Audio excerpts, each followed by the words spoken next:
Buenas tardes a todas y a todos y bienvenidos a la biblioteca en esta semana para nosotros tan importante porque celebramos la Semana del Libro, ya que mañana es el Día Internacional del Libro. En la biblioteca tenemos un centro de interés, se lo hemos dedicado a Vargas Llosa en homenaje a toda su carrera literaria y bueno, porque ha muerto además en un mes que es muy significativo, ¿no?, para la literatura. También tenemos durante esta semana todos los préstamos que se hagan, van a participar en sorteos de compra de libros.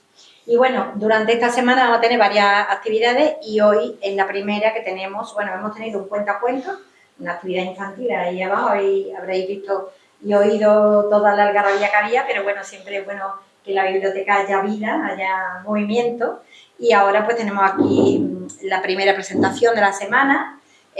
Damos la bienvenida a Raúl Bacarrey, que ya ha estado aquí con nosotros anteriormente presentando La hija del barquero, y también le damos la bienvenida a Antonio Manfredi, que es también muy amigo, colaborador de la biblioteca y periodista y presentador y bueno, muchas cosas porque Antonio es muy polifacético y va a acompañar a Raúl en la presentación de su libro En el país de los ciegos, que tiene muy buena pinta y que bueno, yo no hablo mucho más para dejarlos a ellos que vayan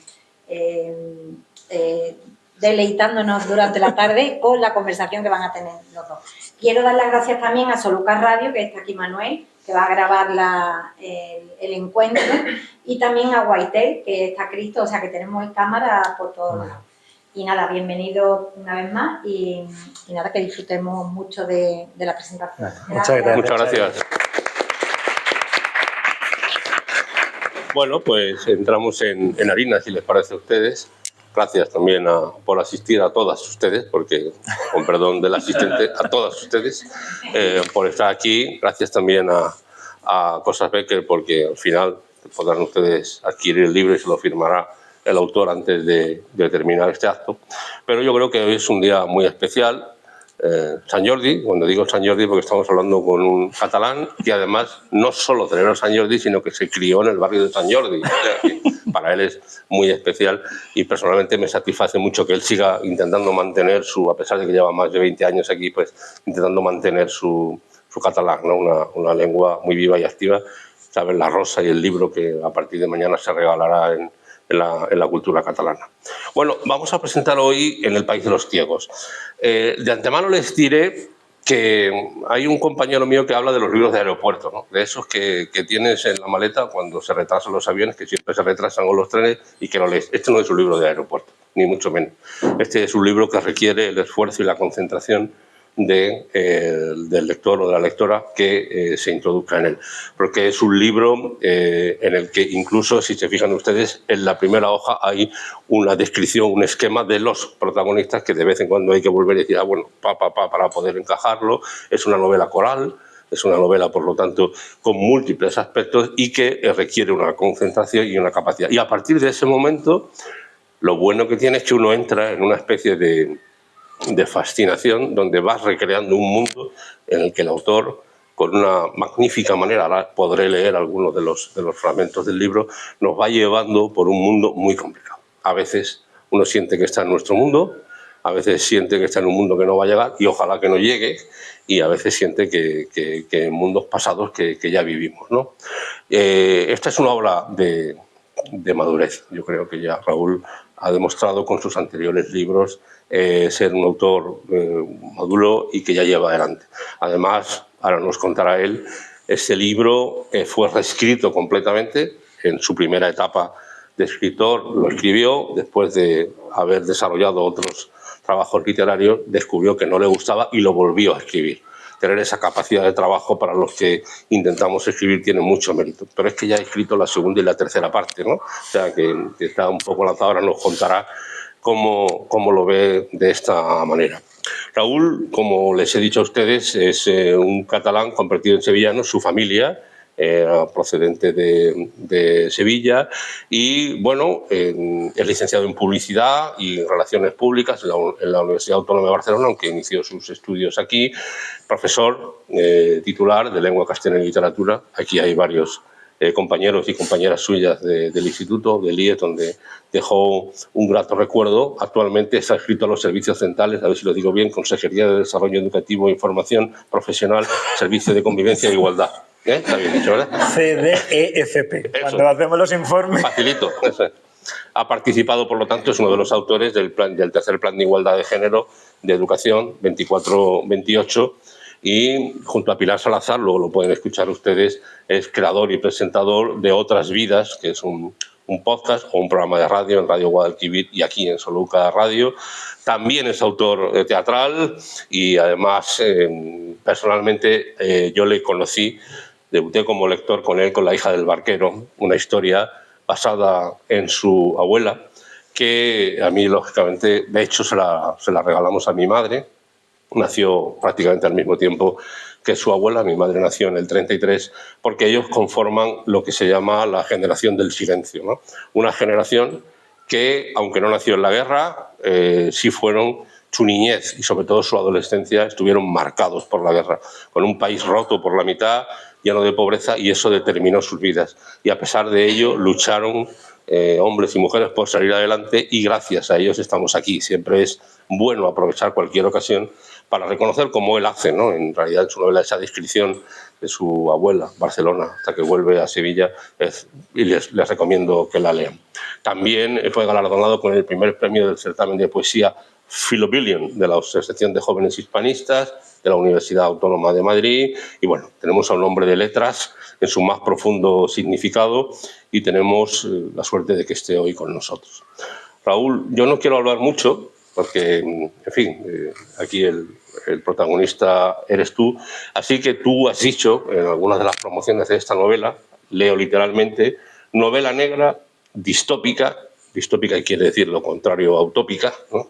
Que retrata un presente alternativo con discriminación, pobreza, inmigración y corrupción política. Esto me suena como muy actual. Yo, si abro el periódico de hoy, veo 6 o 7 conceptos como este en varios sitios. O sea que no sé qué tan distópica es. Pues bueno, sí. Antes que nada, pues muy buenas tardes a todos. Muchísimas gracias por estar aquí. La suerte es mía, de verdad. Me siento pues muy afortunado de contar con vosotros y con vosotras, y sobre todo contigo, con Cosas Becker, con los medios que han venido. De verdad que cuando uno podría estar haciendo otras cosas, pues estar aquí y tal, es, bueno, que me emociona. Yo creo que a mí la literatura que más me atrae como escritor, a lo mejor como lector también, pero bueno, como escritor, es aquella que transforma la realidad. Y me parece mucho más interesante imaginar mundos que retratar exactamente lo que pasó. Pero bueno, que uno como escritor hace lo que le toca. En La hija del barquero, pues el proceso de escritura fue totalmente diferente a este. Yo cuando escribo siento un poco que las historias llegan a mí y me gusta quedarme embobado escuchando en mi cabeza lo que me cuentan los personajes y sintiendo todas las cosas que me van llegando, desde olores, colores, en fin. Y a partir de ahí pues voy componiendo, bueno, voy siguiendo a los personajes para entender... Porque los personajes, tú no planificas los personajes, te dicen, hola, que estoy aquí, que quiero tal. Sí, y te van asaltando, sí, ¿no? Un poco sí. A veces les pregunto, ¿eh? Hay veces que digo, bueno, ¿esto por qué lo has hecho? Y me quedo unos días con la mente en blanco pensando en eso hasta que me llega la respuesta sola. Lo mismo en la ducha o lavando los platos, ¿no? Y de repente... Sí, o conduciendo, quito la radio, entonces voy conduciendo y yo voy escribiendo mientras tanto. Sí, sí, sí. No, a veces puede ser peligroso, pero bueno, no, intento concentrarme en todo, ¿no? Yo creo que sí, a lo mejor cuando escribí esto, el mundo yo no lo veía tan oscuro, y es verdad que ha ido oscureciéndose. Y ahora parece como más de actualidad que cuando yo lo escribí, ¿no? Porque... Déjame que lea un texto, Servicio de Urgencias de un Hospital. Nada que no conozcamos aquí en algún momento de nuestra vida. La parte de urgencias cada vez se parecía más a una feria desbordada de rarezas, con aquellas camillas y banquetas llenas de gente quejosa, madres con sus hijos en brazos o sentados sobre sus rodillas, gemidos, gasas teñidas de rojo. Aquí se mezclaban los enfermos con seguro médico y los que carecían de él. Estábamos obligados por ley a atenderlos a todos, pero mientras a los adinerados les suministrábamos los medicamentos oportunos y les poníamos el tratamiento correspondiente, con los pobres hacíamos al paripé. La terapia más barata, lo mínimo para suprimir los síntomas que los aquejaban y enviarlos a casa, pero no lo suficiente para la curación. Bueno, esto es el sistema americano. No me estoy inventando nada. ¿Sabes? Lo que pasa es que a lo mejor para un europeo es como más impactante ver eso. Yo cuando veo que se está denostando tanto lo público, muchas veces que se está eliminando la financiación y que se está intentando que el servicio no sea tan complaciente como debería, pues me pregunto que a dónde vamos a llegar, si en algún momento vamos a acabar desarrollando una falta de empatía que nos permita llegar a ese punto en el que, bueno, pues no atendamos a un niño porque no tiene un seguro médico, ¿no? Y además cada vez hay más una novela discursos, totalmente alejada de la realidad, no tiene nada que ver con lo que vivimos. Es que además este personaje es una miliciana que es doctora, pero ahí es donde conoce a otra miliciana que es extranjera y por eso ella no tiene seguro médico.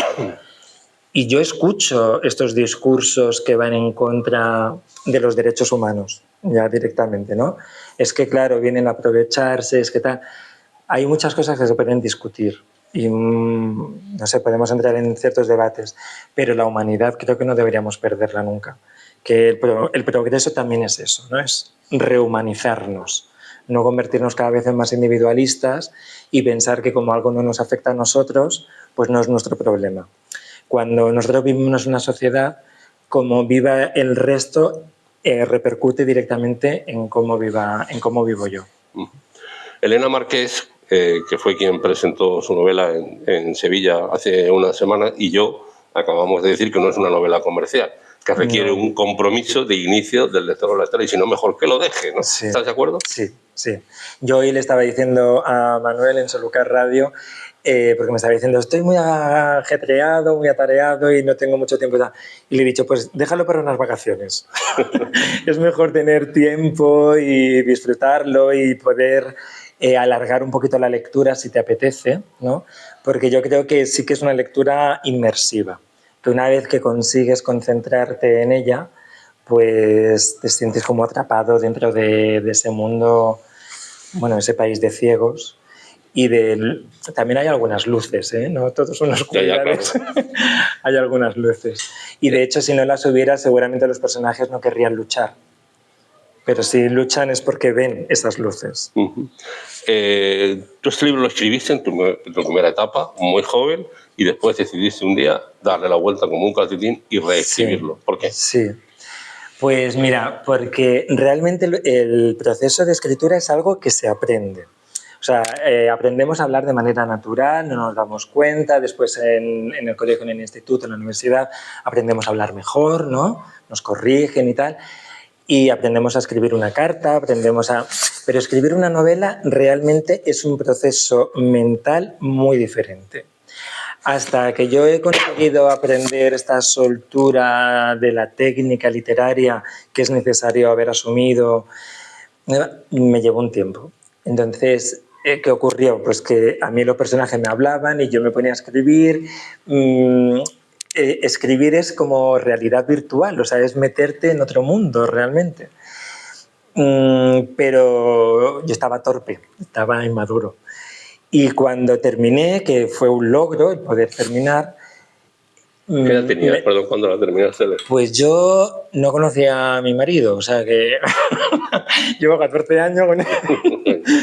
Pues a lo mejor tenía 30, 31, una cosa así. Y yo me di cuenta de que no funcionaba, o sea, funcionaba el mundo que se contaba, funcionaban los personajes, la psicología de ellos, la historia, pero la técnica literaria no acababa de funcionar, que también era normal porque no estaba todavía adquirida. Y entonces dije, pues nada, ni corto ni perezoso, yo la reescribo entera. Porque claro, cuando te falla un personaje, pues a lo mejor pones alguna tirita y tiras para adelante. Pero si te falla la técnica, es que ya ahí no hay mucha tutía. ¿Qué ocurrió? Que yo pensé que necesitaba un poco alejarme de la historia para tener un poquito de perspectiva. Y una mañana que yo me desperté, un sábado, de pronto vino Keith Landon a mi cabeza. Y yo ese día empecé a escribir Keith Landon como un loco, ya me metí en eso. Keith Landon decidí escribirlo en primera persona, que esta la había escrito en tercera, y la tercera era más difícil que la primera. Así que ya fui adquiriendo un poco de destreza y después de eso fui capaz de reescribirla. Pero mi abuela me pidió que escribiera La hija del barquero, entonces ya no iba a publicar 2 novelas al mismo tiempo. Publiqué La hija del barquero, después con Cintia pues dijimos, venga, El laberinto y Los niños del tesoro. Y entonces esta se ha quedado un poquito ahí, pero yo creo que el retrato que hace de la sociedad, que al final es una sociedad consumista, capitalista, ¿no? Y el capitalismo, por definición, es individualista y egoísta, pues sigue vigente. Y hasta que no tengamos una alternativa de mundo, vamos a seguir viviendo en ese país de ciegos. Pero le has cogido, digamos, fuerza a la argumentación porque ya has terminado la segunda y estás a punto de terminar la tercera. Sí. La segunda ha sido un proceso de escritura totalmente diferente porque aquí en El país de los ciegos juego a la fragmentación, es casi un mosaico de personajes, de situaciones, y hasta que tú no acabas el libro no tienes como una conciencia clara de lo que se está retratando, ¿no? Y en el segundo me ha salido una cosa como mucho más lineal. Ha sido de pronto claro, como yo no intento forzar las historias y voy escuchando, pues de pronto uno de los personajes que aparece aquí tomó todo el protagonismo y aparecieron personajes nuevos también y eso, y fui siguiendo a ese personaje. Y después es que le echaba mucho de menos este mundo, entonces decidí escribir la tercera. Pero la tercera vuelve a ser una cosa muy fragmentaria, vuelve a ser un ejercicio totalmente distinto. ¿Y el Raúl de ahora está dispuesto a asegurar que habrá una cuarta o no? Parece la tercera que quiere ser conclusiva. Dale. Parece. Pero cualquier día te levantas o conduciendo y dices, Cualquier día voy conduciendo y se me ocurre un relato y digo, ostras, un personaje quiere volver a hablar. Y ese relato a lo mejor se alarga o lo que sea.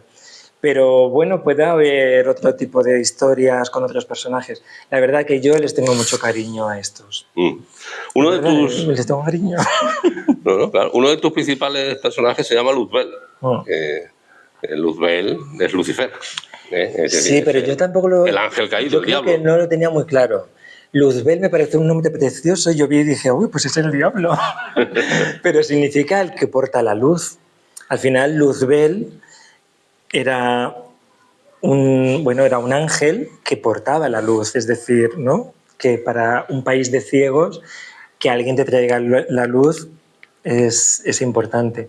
Y al final son ángeles caídos, ángeles que viven entre nosotros y que tienen una parte humana, pero también una parte, digamos, más angelical o... Sí, sí. De querer cambiar en las cosas, de querer hacer el bien por los demás. El ángel caído es necesario. Por cierto, en Madrid es una de las pocas ciudades del mundo que tiene una estatua al ángel caído, en el Parque del Retiro, ¿no? Sí, en el Parque del Retiro, que les recomiendo que la visiten. Además está en la cota 666, ¿no? Para los amantes de los números raros. ¿Sí? Está en la cota 666, sí, es así. Ostras. Allí se reúne gente muy curiosa. Sí. Habrá que ir algún día. Has dicho que... Y con unos cuantos libros. Oye, por cierto, el protagonista es Luzbel. Se llama Luzbel. Nos llevamos a cosas Becker, ¿sabes? Y bueno, la gente quitándome los de las manos. Ha quedado claro que nos has creado un mundo violento, insolidario, cruel, sórdido. Puedo poner muchos argumentos: sucio, diferencias sociales abismales, racista, xenófobo, conflictivo. Nadie se fía de nadie. La educación se concibe como una forma de adoctrinamiento, una máquina de fabricar, digamos, personas de fabricar borregos, un mundo donde el arte ha sido cancelado y donde están hasta prohibidos los libros, un mundo alienado y dominado por la economía y el miedo. Tú has hecho una novela coral, ya lo has dicho. ¿Cómo se mueven estos conflictos tus protagonistas? Porque tiene que ser muy duro vivir en una sociedad así. Claro, lo que pasa es que ellos no han conocido otra. Ellos han conocido a personas mayores que les hablan de cuando había arte, de cuando había canciones, cuando había películas, y ellos casi las escuchan como si fueran cosas, ¿no?, de viejo, batallitas, no les acaban de dar demasiada credibilidad a lo que cuentan. Y de alguna manera estamos en un momento de transformación de todo eso, con la inteligencia artificial, con las redes sociales, las adicciones a las pantallas. Yo hoy en el editorial del programa de radio decía que tengo ganas de recuperar el tiempo que me permitía, y sobre todo la concentración que me han arrebatado las pantallas, para dedicarlo más a la lectura. O sea, yo veo a mis 46 años que a veces que me cuesta concentrarme. Digo, si a mí me cuesta concentrarme en la literatura, pues que no le costará a un chaval de 15 años, ¿no?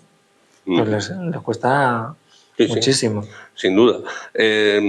Y tú retratabas ese mundo, sí. Pero dentro de ese mundo hay personajes que no son insolidarios, que no son crueles y que se rebelan contra ese sistema que lleva a todo el mundo hacia el borreguismo y hacia la ceguera. Son antihéroes, podríamos decir. Sí, son antihéroes porque alguien que quiere cambiar esa realidad al final utiliza unos métodos poco convencionales.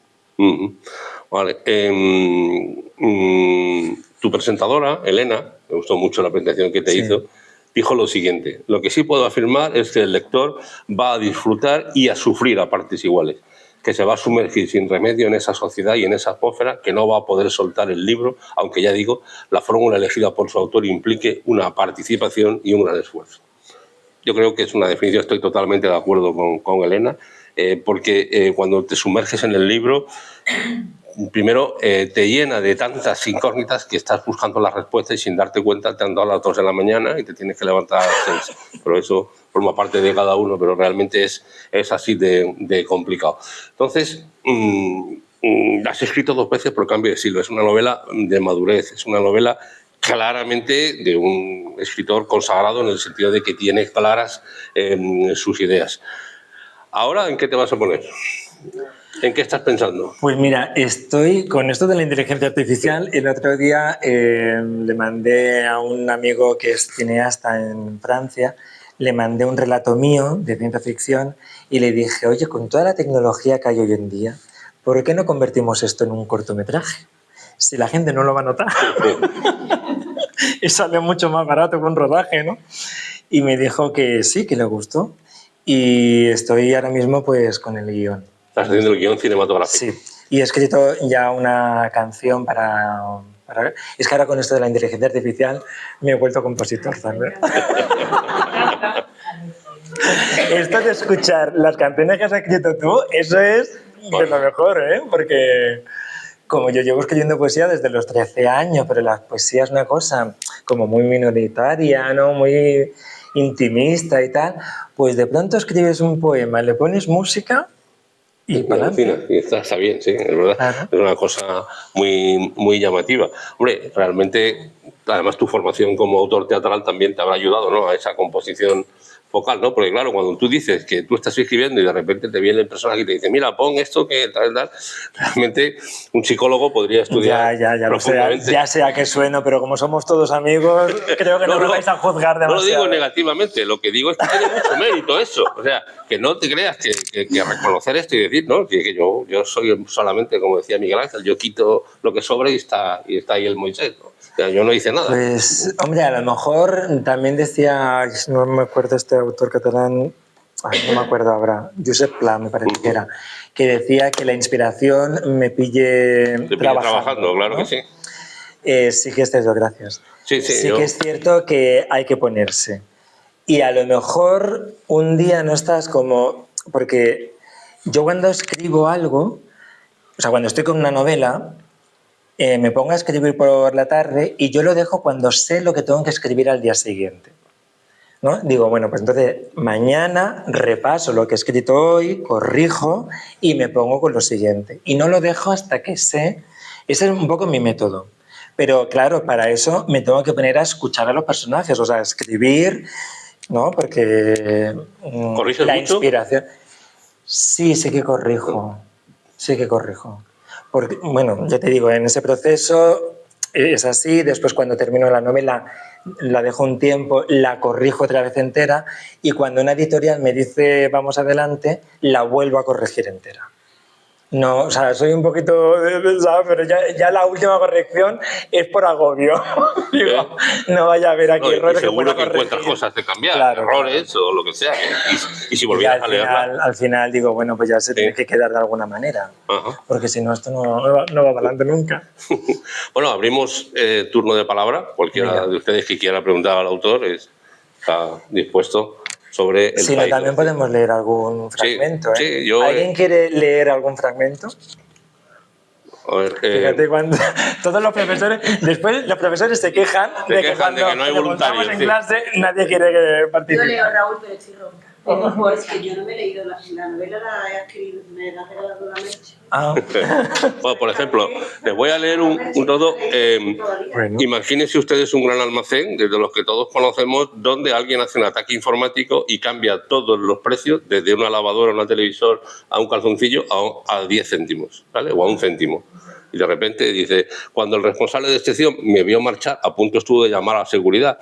Entonces el muy helado se dio cuenta del infierno en que se había convertido el comercio. Cientos de personas embravecidas, gritando, aullando como perros, como lobos, aporreando mostradores, arrancando prendas de ropa, abrigos, gorros, botas, vaqueros, televisores, calefactores y aire acondicionado, arramblando con la carne y el pescado, con las legumbres, con los lácteos, con los cereales. Cóbreme, oiga, la amenaza del tono y los puños alzados y los torsos sobresaliendo sobre los aparadores. Y al principio las excusas, no puedo cobrarle, señora, soltaban como loros los del personal. Hay un error en el sistema informático y enseguida el gentío tomando los dispositivos con que se leen los códigos de barra, elaborando facturas ellos mismos ante la mirada atónita de los empleados, creando justificantes de compra que les librarán de juicios por robo, abonando por cada objeto 1 céntimo. Me ha sido divertidísimo. Estaba viendo en mi mente lo que estaba pasando ahí en el Corte Inglés. Digo, sí. A mí no me parece divertido, me da miedo de ese. Bueno, pues está bien esto también, ¿no? Que haya distintos... Claro. De lo que a mí me provoca miedo. Llevarte una televisión de 60 pulgadas por 1 céntimo. Se puede convertir en una amenaza. Sí. Para... Sí. Claro, lo que pasa es que estos personajes secundarios que están en ese momento es gente excluida. El sistema capitalista de manera natural crea gente fuera del sistema, que además los arrincona en barrios en la periferia y quedan allí aislados. Y además son personas que nacen, o sea que desde que nacen les están enseñando y adoctrinando en el consumismo. ¿Cuántos anuncios vemos todos los días en televisión, en radio, en redes sociales? Vas por la calle y no solamente eso, tú también estás viendo tus compañeros de clase qué botines llevan, qué ropa, qué maletines, etcétera, etcétera, ¿no? Cuando tú estás absolutamente excluido de eso, en un mundo que te está exigiendo que seas consumista y que tengas cosas, porque si nos enseñaran que puedes ser feliz con cualquier cosa y que mientras te traten bien los demás y puedas desarrollar tus habilidades, tus capacidades, ¿no? Y tengas un techo, pues que ya podemos ser felices con eso, pero si no nos han enseñado todo lo demás, pues esto te puede pasar. ¿Sí? Pero eso es un atentado terrorista dentro de la novela. Claro, ellos se meten dentro de ese sistema informático y lo hackean para que todo el mundo tenga acceso y ocurre un colapso. Es que muchas veces el sistema capitalista utiliza a esa gente simplemente como mano de obra barata para poder crear cosas y que los demás podamos consumir cuando ellos no pueden, ¿no? pero es como cuando ha habido las alarmas, acordados con lo del papel higiénico, pero aquí yo no he presenciado, pero sí es verdad que se veían, y en algunos países o en otros sitios, esto de el aborto, todo el mundo arrastrando con todo lo que hay. A ver, había también incluso actos violentos, ¿no? Que no está tan que da miedo pensar que podamos llegar a eso, pero que no está. Perdona, que está más cerca. Es que yo lo veo, es que yo veo que cada vez estamos más cerca de eso.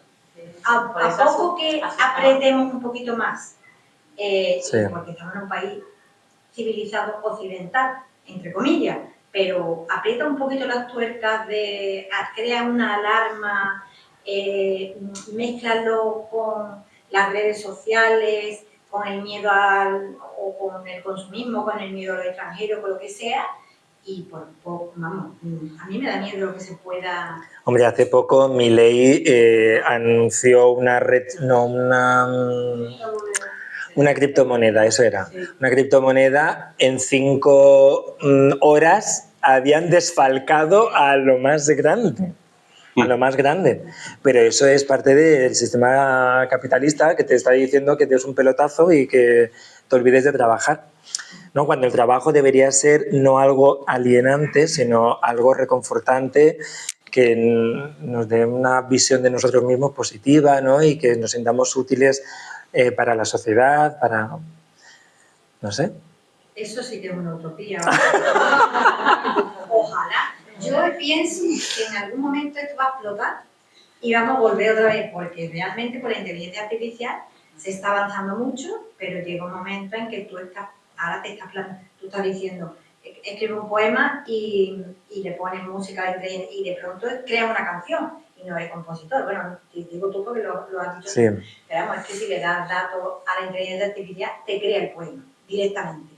O suplanta la voz de un cantante, entonces al final estamos entrando en una dinámica de descrédito absoluto.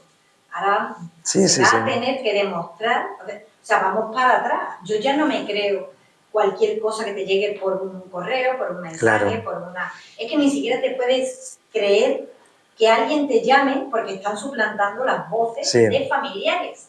Eso se llama la posverdad. Claro, entonces al final es como, bueno, pues yo cada vez desconfío más de eso.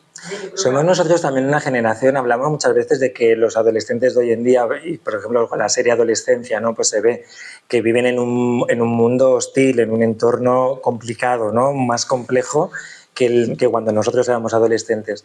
Pero al final nosotros también somos una generación que nos hemos tenido que estar acostumbrando y haciéndonos a una barbaridad de cambios. Si pensamos cómo vivíamos nosotros de niño, cómo vivimos de adolescentes, que nos hemos tenido que acostumbrar, yo qué sé, o sea, esto de que yo ahora tenga teletrabajo y yo me quede en mi casa trabajando y que tenga una reunión con alguien de la consejería a través de una cámara y que tenga que utilizar herramientas como la inteligencia artificial para mi trabajo. O sea, los smartphones, las redes sociales, nos hemos acostumbrado a tantos cambios, ¿no? Que yo creo que eso también es un mérito para nosotras. Somos muy plásticos, hemos sido muy flexibles. Yo lo que creo que tampoco hay que dramatizar tanto y tener tanto miedo.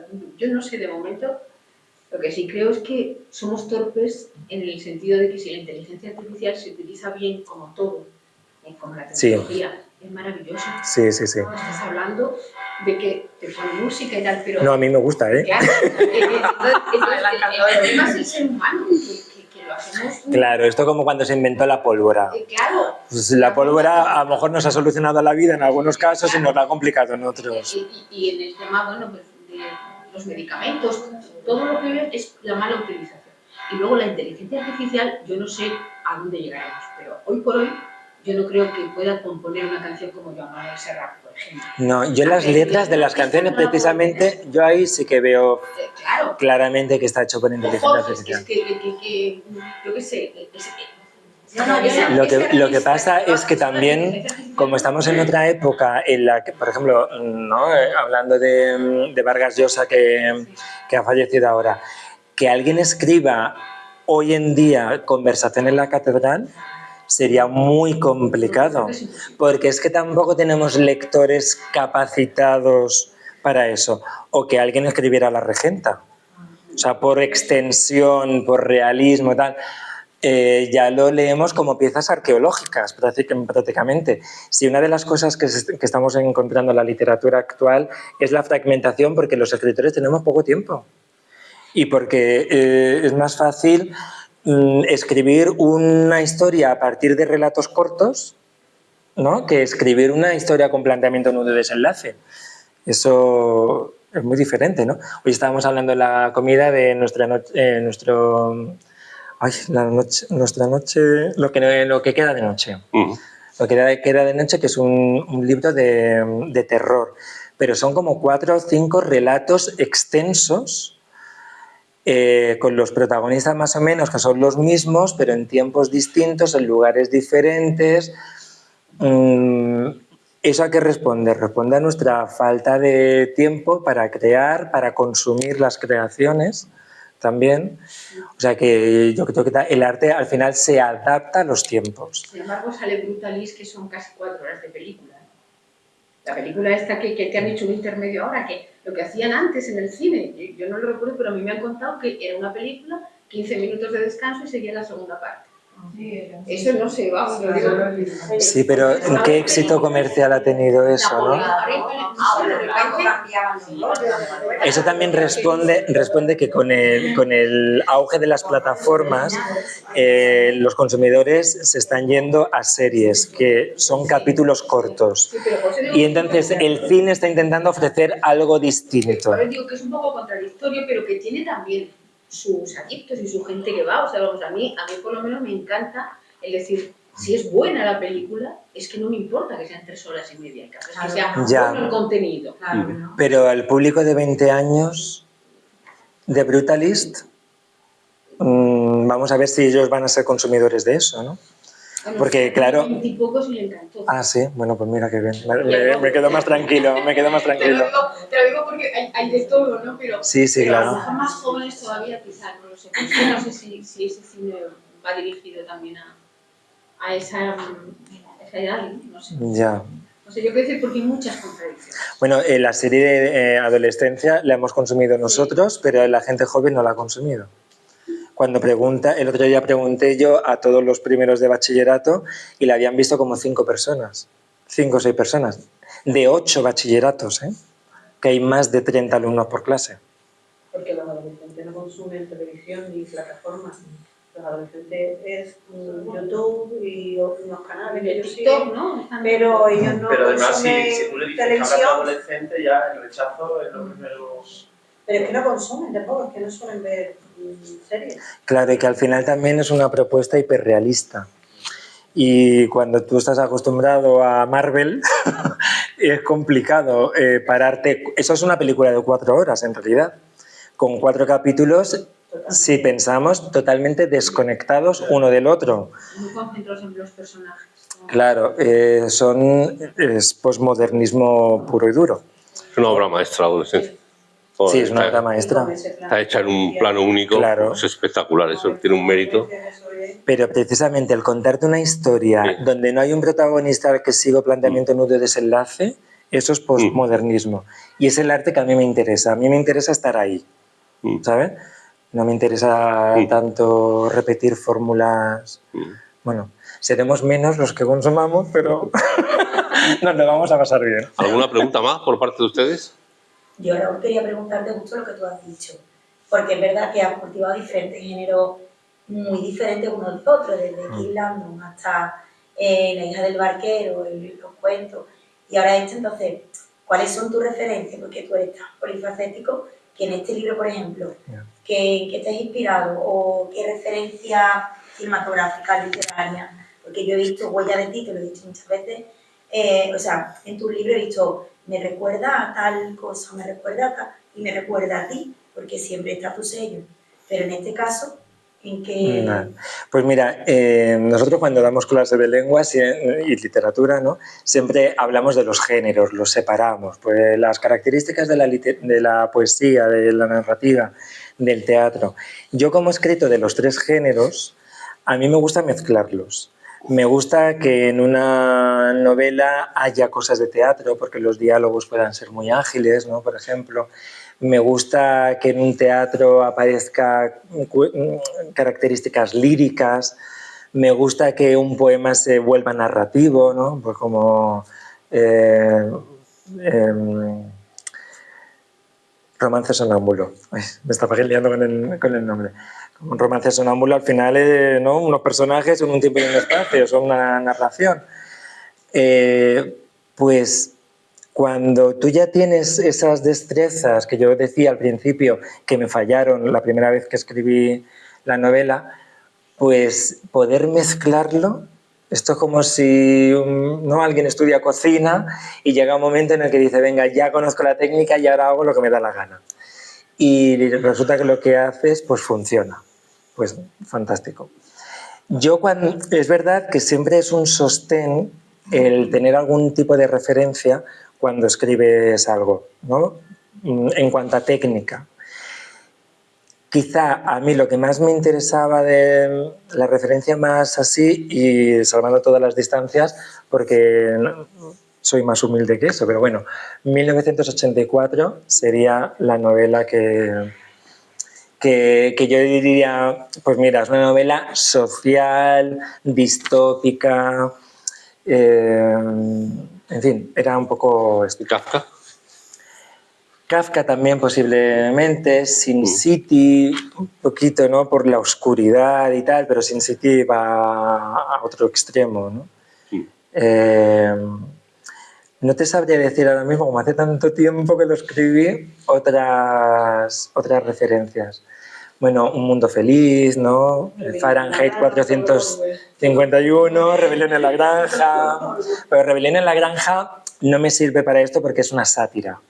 Y esto no tiene parte sátira, entonces ese tono no me servía, ¿sabes? Como referencia. ¿Y autores? Pues sí, Kafka a lo mejor, Orwell, por supuesto. No, pero ¿qué autores a ti, comparte con nosotros cuáles son? Nosotros hemos hablado muchas veces, pero ¿cuáles son tus autores? Porque un escritor sin lectura previa no puede existir. Sí, es posible. Es obvio. Entonces, es así. ¿Cuáles son tus autores? Bueno, pues mira, autores, en realidad los tuyos son los que empatizas, ¿no? Los autores con los que empatizas. De adolescente, a mí me salvó la vida García Lorca y Cernuda. Porque yo los leía y yo los entendía. Yo decía, estos son mis amigos. yo leía... Claro, me hablaban y yo decía, hombre, no sé...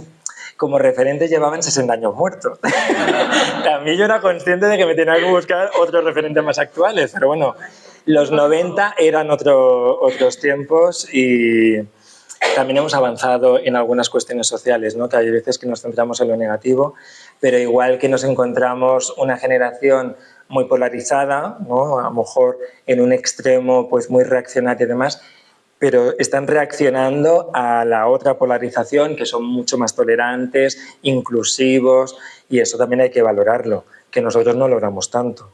Nosotros a lo mejor estábamos en medio y entonces ahora vivimos en una sociedad que nos asusta porque decimos, bueno, es que hay un extremo y otro, y nosotros éramos más unitarios, ¿no? Estábamos más equilibrados en ese sentido. Equilibrados en el buen sentido, ¿no? Vosotros me entendéis. Y después, en narrativa, a mí me encanta, y yo no puedo hacer eso, Javier Marías. Javier Marías es que yo disfruto con cada línea. Cada línea me parece maravillosamente escrita. Me dio mucha pena que no le dieran el Nobel. Que se nos muriera antes. Porque hemos perdido la oportunidad. España ha perdido la oportunidad. No vamos a tener otro candidato en mucho tiempo. Y después, es que García Lorca también en el teatro, por ejemplo. Y ahora mismo yo voy buscando no tanto autores como obras, ¿sabes? De gente que me recomienda obras y sobre todo obras posmodernas. Para mí han sido claves para romper mi idea de lo que es una novela. La casa de hojas, porque eso se carga todo lo que es una novela, lo hace saltar por los aires. Alana Portero con La mala costumbre, ¿sabes? Con la autoficción y demás. Mariana Enríquez, que también habíamos hablado de, ¿sabes? Mariana Enríquez. Sí, yo de cuentos no he leído de ella, fíjate. Ahora estoy acabando un libro que me ha gustado mucho de relatos, me quedan nada, unas paginitas de nada, que se llama Lo imaginado, de Juncal Baeza. Y descubres joyitas, ¿no? de gente súper coherente, con una narrativa. Carver, me gustan mucho los relatos de Carver. Yo qué sé, si nos ponemos a hablar de literatura, nosotros que somos de literatura, no puede dar aquí en las 2 de la mañana. ¿Cómo es tu escritorio? Ay, súper ordenado. ¿Sabes qué pasa? Mira, yo para escribir, yo una vez tuve un profesor que decía que uno tiene la cabeza como tiene la mesa. Y es verdad, yo para escribir antes, mi escritorio estaba en mi dormitorio, ¿no? Pues yo tenía que hacer la cama antes de ponerme a escribir, porque es que inconscientemente la atención se te iba a eso, ¿no? Y ahora que me he mudado, pues me he hecho la casa como me ha dado la gana. Así que dentro de mi habitación hay otra habitación y es mi despacho. Como decía Virginia Woolf, que también me gusta mucho, pues toda mujer necesita su habitación propia. Entonces es un vestidor con escritorio. Y lo tengo todo como guardadito. O sea, tú entras allí y solamente ves el escritorio, pero ahora empiezas a abrir cajones y tal, y salen cables, y sale el ordenador y tal. Y después me permite volver a ordenarlo todo y olvidarme de eso, ¿no? De descansar de o sea, eso. que tu habitación para escribir está al final del todo. Hay que entrar por la puerta, pasar por el salón, etcétera, entrar en tu dormitorio. No, hay que subir a la primera planta. O subir y atravesar el dormitorio para llegar a Dentro del dormitorio hay otra habitación que, sí, totalmente aislado. Además yo me paso allí las horas y las horas. Yo me subo, me encierro y bajo para cenar. Eso que te preparan la cena, entonces, está muy bien. Sí, eso que ceno poco, me conformo con cualquier cosa. ¿Y escribes en Word? ¿Utilizas alguna aplicación específica para escritores? ODT. ODT, perfecto. Sí. ¿Alguna cuestión más por parte de ustedes? O si quieren pasamos a la... Son las 7:30 casi. ¿Y por qué en el país de los ciegos y no subtítulos? Bueno, pues porque en el país de los ciegos el tuerto es el rey, ¿no? Y entonces hay gente que domina, que son esos tuertos y son los que manejan esos hilos. Y es sencillo, si tú tienes un país donde todos son ciegos, hacer con ellos lo que te dé la gana. Y además los personajes son lúcidos, son lo que yo he llamado en la vida con mis amigos y demás, gente lúcida, gente que piensa que otra sociedad es posible y que se puede trabajar por ello, ¿no? Bueno, es un poco eso, es un poco que hace falta faros y hace falta mucha luz en ese país de ciegos. Por cierto, Saramago también me encanta. Ensayos sobre la ceguera. Porque además yo llevo pensando mucho tiempo, digo, lo nombras Saramago y es que yo le veo, empezar el libro, no lo he terminado, pero le veo cierta... Sí, pues mira qué bien, sí. Mira qué bien. Hombre, Ensayos sobre la ceguera es una maravilla absoluta, ¿no? Pero al final, Ensayos sobre la ceguera está hablando de una... En esa novela es una ceguera real, pero también es una ceguera metafórica. Y estos ciegos son metafóricos. Son personas que viven en una sociedad. Cuando vivimos en una sociedad estamos tan acostumbrados a sus reglas, a sus normas y demás, que no nos damos cuenta cómo funciona exactamente. Y vemos árboles, pero no estamos viendo el bosque, ¿sabes? Tenemos normalmente que alejarnos en el espacio, en el tiempo, para entender bien una sociedad. Y entendemos las cosas que pasan en Oriente Medio, ¿no? Por ejemplo, con el trato de las mujeres, y entendemos lo que pasaba con las mujeres en la España medieval. Pero lo que pasa con las mujeres en la España de hoy en día nos cuesta, porque vivimos en eso y estamos tan acostumbrados a ciertas cosas, ¿no?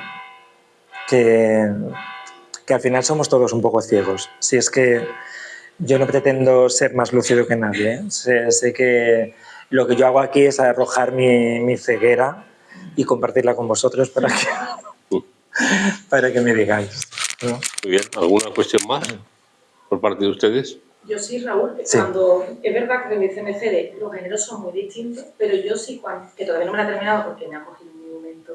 Claro, de comunión, Es una ¿no? novela compleja, yo creo que es la más compleja Sí, de todas las sí, tuyas. yo también. Pero yo sí que percibo, como un estilo muy marcado, la polifonía de los personajes, los narradores múltiples, que ya estaban en el eje del barquero, y un estilo de lenguaje muy particular. ¿Tú lo percibes también? Sí, yo también lo percibo. Yo también percibo que hay un sello, hay un sello. Es que sí que noto que siempre ese tono es Sí. tuyo. Es como Hay tu un tono sello. melancólico, hay un tono preciosista a veces, Lenguaje ¿no? particular. Entonces sí que yo sí lo noto ya como lectora de haber leído todas y Sí. pero digo, no sé si él es consciente. Sí, sí que de soy consciente. Tiene un sello, ya hay Sí. como una marca, un estilo, ¿no? Como en los libros de literatura de el estilo de no sé quién. Pues Sí. hay como un estilo, marcando la distancia de las temáticas tan variadas de Que eso vuelve locas a las editoriales, porque las editoriales, si funcionan una cosa, de hecho no lo he publicado con... que esta editorial me ofreció publicarla y yo por lealtad se lo ofrecía a Extravertida. Y Extravertida, después de 8 meses que tardaron en leerlo, me dijeron que porque no había escrito algo como La hija del barquero se había funcionado. Y digo, pues precisamente porque ya lo he escrito. Y ya no, es como un niño con juguetes, ¿sabes? Me tenía que dar cosas nuevas. Pero es verdad que los escritores que tienen una carrera así como más consolidada no tienen por qué ser excesivamente comerciales, porque Vargas Llosa no es comercial y tiene una carrera de lo más consolidada, ¿no? Al final sí que tienen un género como muy marcado y ya se sabe lo que uno se espera, ¿no? Javier Marías, pues tú sabías perfectamente lo que te ibas a encontrar, nunca te sorprendía, aunque te deleitara con su... Vamos, es que tenía una capacidad léxica impresionante, sintáctica, hace unas virguerías increíbles, ¿no? ¿Cuál es el calendario de la segunda y la tercera parte? ¿Lo tienes ya claro? No, todavía no lo tengo claro. Vale. No lo tengo claro. Ya nos has creado el gusanillo, ya tenemos que estar pendientes. A ver. Es que además ahora va a ser un poco complicado porque, claro, que haya una editorial que quiera publicar una segunda parte sin haber publicado la primera es un poco difícil. Pero de todas formas también en los tiempos que corren hay mucha democratización, ¿no? En muchos aspectos y a lo mejor opto por la autoedición. La autopublicación, ¿no? Sí. Ya veremos. Vale. Ya se me ha quitado el gusanillo de publicar con editoriales.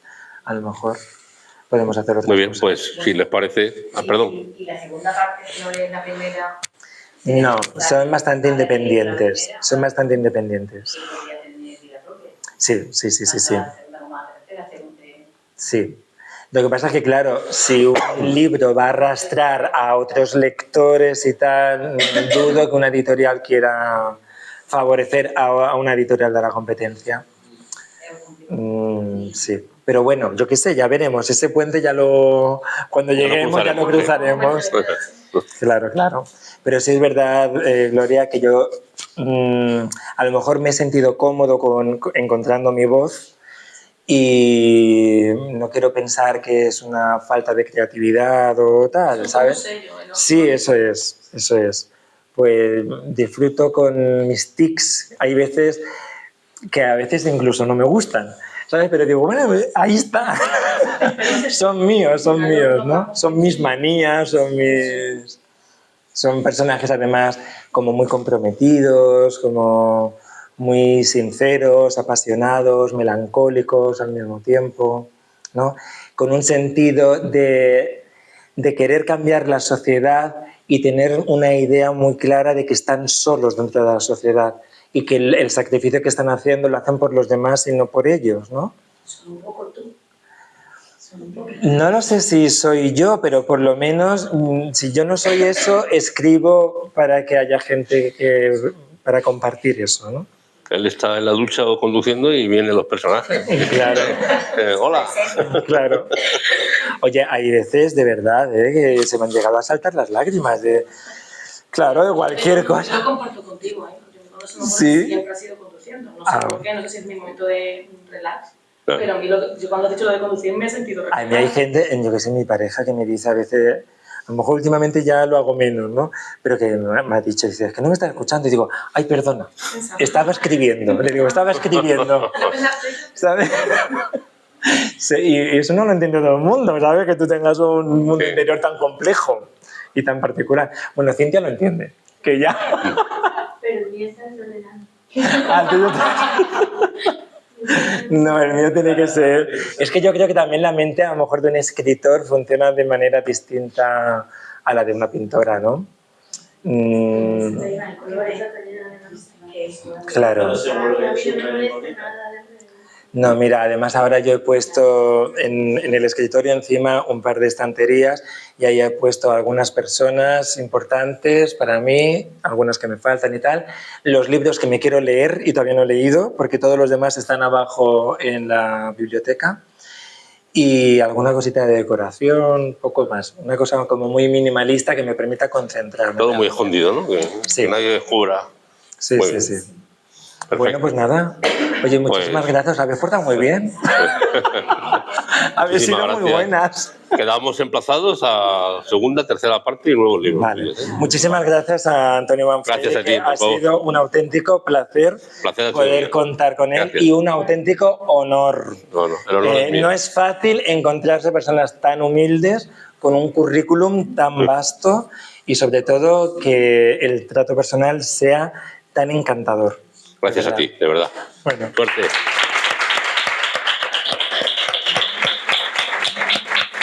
Pues nada, saca el bolígrafo uy, pues mira, no. que te toca trabajar. ¿Tenéis bolígrafo alguno? Y me regalaron un bolígrafo para las firmas. Oye, se me ha olvidado. Sí, claro, que necesitas un bolígrafo. Creo que este sí. Vale, gracias.